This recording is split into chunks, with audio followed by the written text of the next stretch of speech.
Selamat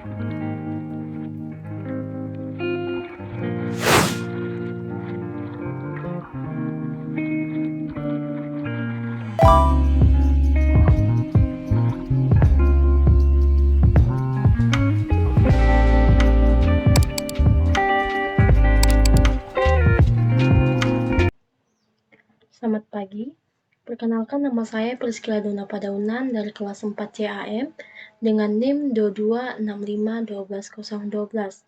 Di sini saya akan menjelaskan bagaimana proses sistem yang ada dalam klinik bersalin. Perlu diketahui, dalam suatu klinik itu memiliki beberapa sistem di dalamnya. Ada sistem registrasi pasien, ada sistem penerimaan pasien bagian konsultasi, ada sistem penerimaan pasien bagian tindakan atau penanganan, dan juga ada sistem penerimaan kas dan juga sistem pengeluaran kas. Sistem pengeluaran kas ini biasanya berupa biaya-biaya operasional dalam klinik tersebut dan juga untuk pembayaran gaji karyawan dalam klinik tersebut. Di sini saya akan menjelaskan bagaimana proses sistem penerimaan pasien bagian konsultasi untuk suatu klinik, yaitu klinik Kasih Ibu. Sebelumnya, dalam sistem penerimaan pasien bagian konsultasi ini terdapat 4 bagian. Ada bagian admin, bagian pasien, bagian perawat, dan juga bagian akuntansi. Bagian admin ini menerima data diri pasien 1 dan 2 dari bagian admin registrasi. Setelah itu, admin menyerahkan ke bagian pasien. Setelah pasien menerima data diri pasien 1 dan 2, pasien akan menyerahkan ke bagian perawat. Setelah perawat menerima data diri pasien 1 dan 2, perawat akan melakukan pemeriksaan kepada pasien. Setelah itu, perawat akan mengisi data pasien yang belum lengkap. Setelah itu, perawat akan memutuskan pasien ini akan dirawat jalan atau dirawat inap. Untuk data diri pasien 1, perawat memutuskan untuk dirawat inap, sehingga proses kelanjutannya akan diserahkan ke bagian sistem penanganan atau tindakan. Sedangkan data diri pasien yang kedua, perawat memutuskan untuk dirawat jalan, sehingga perawat akan memberikan resep obat, dan resep obat itu akan diserahkan ke bagian pasien. Setelah pasien menerima resep obat dari perawat, pasien akan menyerahkan ke bagian admin. Setelah admin menerima resep obat dari pasien, admin akan membuatkan nota pembayaran obat. Nota pembayaran obat ini sebanyak 2 lembar. Nota pembayaran obat yang pertama akan kembali diserahkan ke bagian pasien, sedangkan nota pembayaran obat yang kedua akan diarsip sementara berdasarkan tanggal di bagian administrasi. Setelah pasien menerima nota pembayaran obat dari bagian admin, pasien akan memberikan uang pembayaran obat ke bagian admin.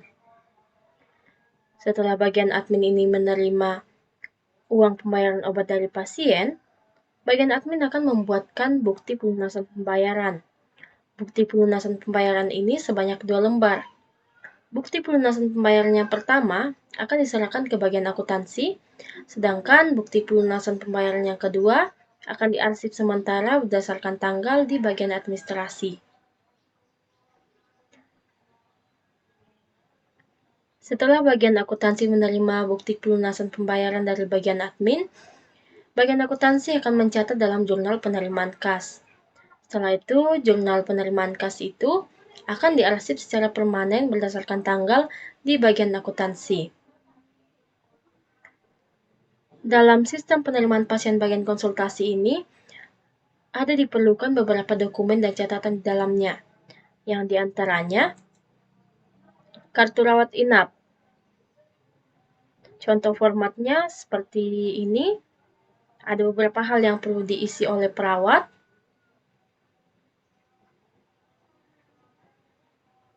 Dan untuk dokumen kartu rawat jalan, seperti ini contoh formatnya. Ada tanggal, pemeriksaan atau diagnosa, kode jenis penyakit, pengobatan, dan paraf dari perawat. Setelah itu, ada juga dokumen salinan resep untuk obat. Contoh formatnya seperti ini.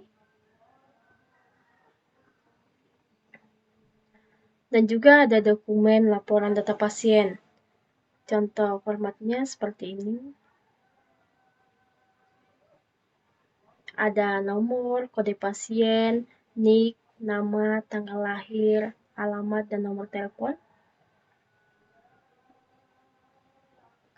Dan ada catatan yang diperlukan dalam sistem penerimaan pasien bagian konsultasi, yaitu jurnal penerimaan kas, karena tadinya ada pembayaran obat.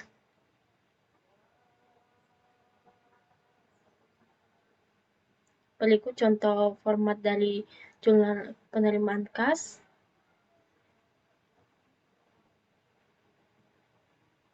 Dan sini akan dibuat keterangan, dibuat oleh, dan dibukukan tanggal berapa dan tanda tangan.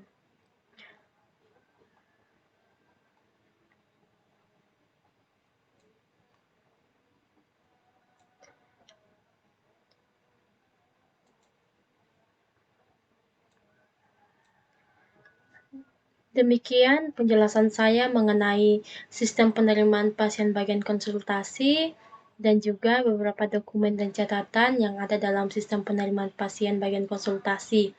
Selamat pagi, terima kasih.